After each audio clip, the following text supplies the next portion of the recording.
नमस्कार विद्यार्थियों, मैं योगेंद्र डाइट कन्नौज से और शांति शिक्षा एवं सतत विकास के ऑनलाइन लेक्चर वीडियो में आपका स्वागत है। विद्यार्थियों, ये हर्ष की बात है कि इस वैश्विक महामारी काल के मध्य में भी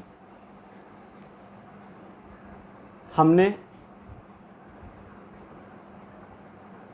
इस पेपर से 80% 80% विषय वस्तु को अब तक कवर कर लिया है। हमने पिछली क्लासेज में गांधी दर्शन, मीडिया और हिंसा और महिला सशक्तिकरण के संबंध में कुछ मुख्य तथ्यों पर नजर डाली थी। विद्यार्थियों, आज हम शांति के संदर्भ में भारतीय चिंतन और उसमें दर्शन की भूमिका पर चर्चा करेंगे। विद्यार्थियों, जब हम भारतवर्ष के संदर्भ में दर्शन की बात करते हैं तब हमें भारत की एक लंबी समृद्ध परंपरा नजर आती है। ये चाहे हम कबीर दास से शुरू करें और महर्षि अरविंद, महात्मा गांधी तक आए, तो एक लंबी परंपरा दर्शन की, दार्शनिकों की, संपन्न विचारधाराओं की, समृद्ध आदर्शों की हमें मिलती है। जब हम विश्व के दार्शनिकों की बात करते हैं तब हम पाते हैं उसमें सुकरात, प्लेटो, अरस्तु, डेकार्टे, स्पिनोजा, स्पेंसर, हार्वर्ड, ड्यूबी, इस तरह के बड़े दार्शनिक दुनिया में हुए। और जब भारतवर्ष में हम बात करते हैं तब कबीर, सूर, तुलसी, मीरा, संत रविदास, गांधी, विवेकानंद, महर्षि अरविंदो और भी इस तरह के कई नाम, अगर नाम गिनाने पर आ जाएंगे तो हम कुछ और चर्चा कर ही नहीं पाएंगे। आज इन दार्शनिकों की चर्चा हम इस संदर्भ में कर रहे हैं कि इन्होंने भारत को एक समृद्ध, सकारात्मक चिंतन दिया है। एक ऐसा चिंतन जो ये तय करता है कि समाज में शांति, संस्कृति, समृद्धि कैसे जन्म ले। जीवन में सफल होने के लिए या किसी भी समाज की सफलता उसके उद्देश्यों पर निर्भर करती है कि उसने अपने जीवन का कौन सा लक्ष्य बनाया है। और जीवन का लक्ष्य जीवन की दूरदर्शिता दर्शन से तय होती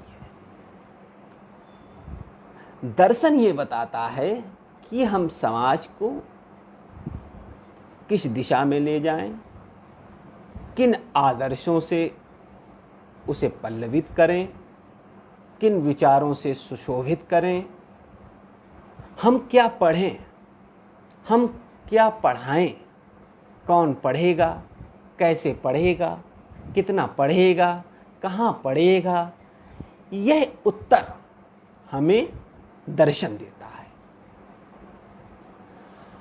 और जब दर्शन के माध्यम से हम इन उत्तर की प्राप्ति कर लेते हैं तो इनको पहुंचने का जो रास्ता है वह हमें शिक्षा दिखाती है, एजुकेशन दिखाती है।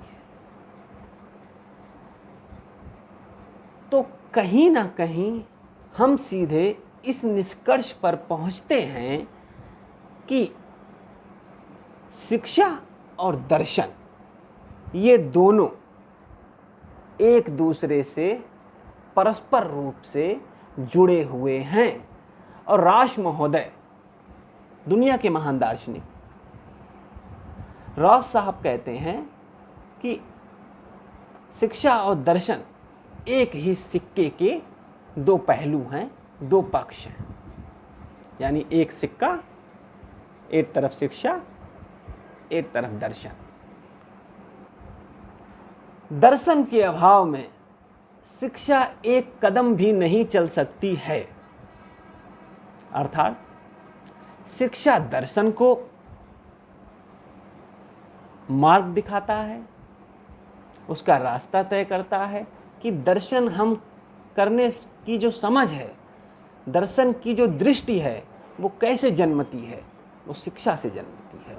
और शिक्षा का जो रास्ता है, शिक्षा के जो उद्देश्य हैं, जैसे अभी मैंने सवाल किए, कौन पढ़ेगा, कहाँ पढ़ेगा, कितना पढ़ेगा, कैसा पढ़ेगा, इसके उद्देश्य क्या होंगे, इन सारे प्रश्नों के उत्तर दर्शन देता है।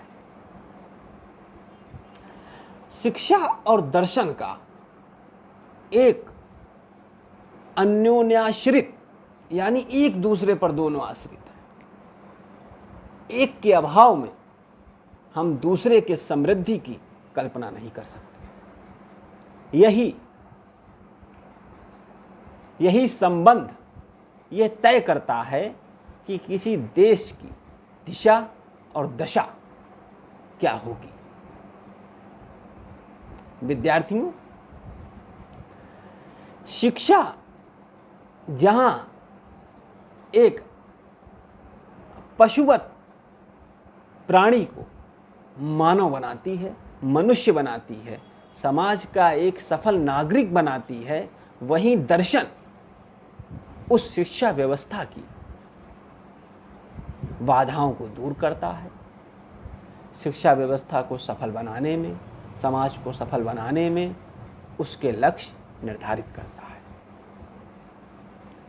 विद्यार्थियों, जैसा कि मैंने शुरू में कहा कि भारतवर्ष में दर्शन की एक लंबी परंपरा रही है। उसी परंपरा के अंतर्गत हम महात्मा गांधी और स्वामी विवेकानंद के दार्शनिक और शैक्षिक विचारों पर एक संक्षिप्त नज़र अगले वीडियो लेक्चर में रखेंगे। आज की क्लास आने वाले उन दो महान दार्शनिकों के संदर्भ में पृष्ठभूमि से संबंधित रही। विद्यार्थियों, यहाँ मेरा आपसे यह भी अनुरोध है कि अपने अध्यापन को कतई ना रोकें, उसमें आलस्य ना करें, सक्रिय रहें, क्योंकि आने वाला समय आप लोगों के लिए भी कम चुनौतियां लेकर नहीं आएगा। समय के अनुसार स्वयं को बदलना और उसके अनुसार अपनी चाल रखना एक सफल व्यक्ति की निशानी है, सफल व्यक्ति के लक्षण है। इसी क्रम में मैं आपसे भी कहना चाहता हूं कि आने वाला समय तकनीकी का समय है। इसमें जो महारत हासिल करेगा वो आगे बढ़ेगा। इस तकनीकी की जरूरत भी दर्शन से तय हुई है। विद्यार्थियों, आज के लेक्चर क्लास के लिए आपका बहुत बहुत धन्यवाद। अगली क्लास में बहुत जल्द। धन्यवाद।